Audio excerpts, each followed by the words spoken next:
love the channel and find it useful in becoming a happy retiree. Subscribe today. Let's start with Debora in Ackworth. Debora, welcome to the show. How can we help? Hi, Wes. I'm retired. I retired last year when I turned 63. I've just turned 64. I have a small pension of approximately $360. My husband still works. He brings in about $53,000 a year. We're completely debt-free.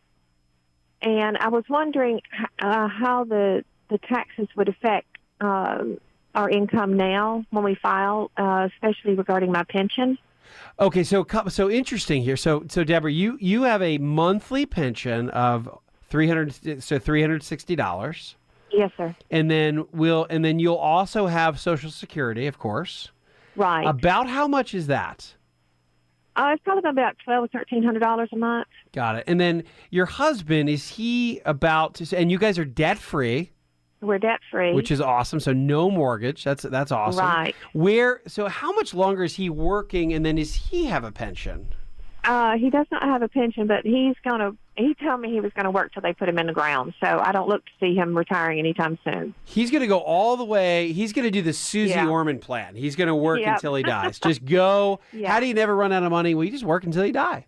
But if you listen, if you love work, of course. And when I talked, I went on a rant about Susie Orman, who did a whole entire special on you got to work at least till you're 70. And I said, my philosophy, Debora, is I want to see people be able to stop working at 55. So I've got like the opposite perspective to her. However, I love working too, just like your husband. I would just assume to continue until just forever. As long as I love what I'm doing, there's no reason to stop. So that, by the way, is kind of like the best retirement plan of all time. You've got a pension, you're going to have Social Security, and then your husband's just going to keep working. So I guess, so part of your question here is, what do your taxes look like next year under the new GOP tax plan?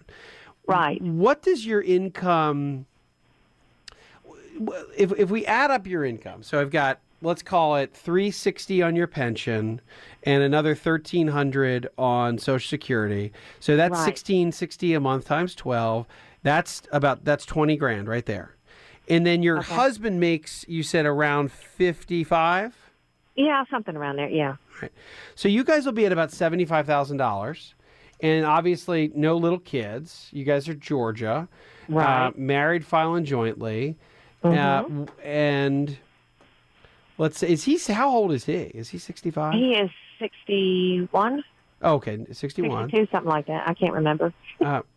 And do you remember if you itemized your deductions last year? Do you typically itemize? We did not itemize.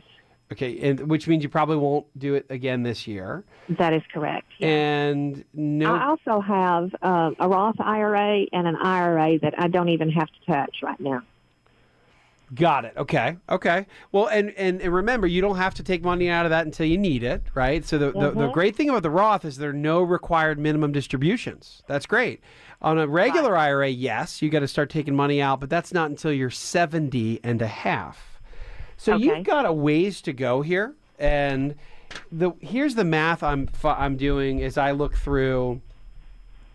Let's call you can call it the GOP tax plan calculator. This is a way to take a look at what taxes will look like next year. So if I put in your numbers, and again, this is just a guide. This isn't exact, but it's a really good indication of whether your taxes are going to be more or less next year under the same income scenario. And the way I look at this is that from a federal tax bill perspective, and because you're not itemizing, it shouldn't change your Georgia taxes either. Your tax bill would be about $1,300 less in 2018, Debora, than it was in 2017. Okay. So the tax plan that has just been passed looks to me for you to be beneficial.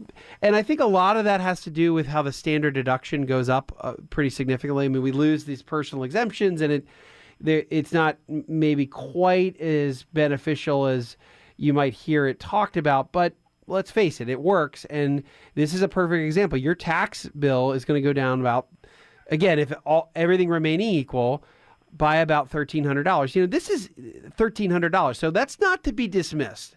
And Debora, I read something this week too that reminds me of interesting as we're talking here. The median household income in America, and the reason I say this, Debora, is that, and you and I are kind of having this philosophical talk right now, and you didn't have any idea you're going to get stuck in this, but there's plenty of talk that, hey, the tax cut isn't a big deal. $1,000 isn't a whole lot. Who cares? Those are the crumbs. Big companies get all the real money. The rest of America just gets the crumbs. I don't know if that's the case. The median household income in America in 2016 was $55,000, $55,322. $1,000 is roughly the equivalent of, I don't know, a month of food, groceries for a family. And that's according to the Department of Agriculture. I mean, like a month of food, that's a big deal. Now, this isn't going to make you guys rich, $1,300, but it's not insignificant, right? Right. So, again, this goes back to if you multiply that by millions of families around America, the lower tax bill is going to continue to push this economy higher. It's going to spur economic growth. And for you, and let's get back to your situation here, again, I think that from a tax perspective, if from what I'm seeing, I don't think you necessarily have to plan for extra taxes. I think you're going to pay less in taxes. So if that's kind of right. Yeah, if that's kind of what you were, and I guess that's kind of what you were calling about, right? Yeah, I do have one other question. I will be applying for Medicare because I'll be 65 in January. Yeah. How is his income going to affect my Medicare? Well, so it's remember, Medicare Part B is definitely income based. So there are levels that once you guys get to, you want to kind of stay under the first tier. And I think you guys are comfortably under that. They just look at your overall family income. And I'm not looking at the exact numbers, but between the two of you, I think you're still in that first tier of Medicare. That's good. Part B. So you actually have a lot of room on the upside. I want to say it's something like 175 or so you guys are comfortably in that first tier of cost before you go up to the next tier. So I think I think you're in good shape there. Okay, great. Thank you so much. Well, great. Hey, Debora, there was I kind of like just you didn't realize you were going to get into a long philosophical conversation with me, but thank you for being a good sport.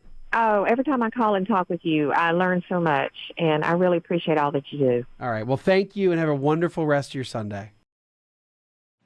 Hi, I'm Wes Moss, and thanks for taking a minute to hear about what's so different about my new book, You Can Retire Sooner Than You Think. So unlike other retirement books, this book will give you a step-by-step guide, whether you're in your 20s or 30s or 40s or 50s, to learn from what these successful and happy retirees did to get there. I hope you enjoy the book, but more importantly, I know that it'll help you retire sooner than you think.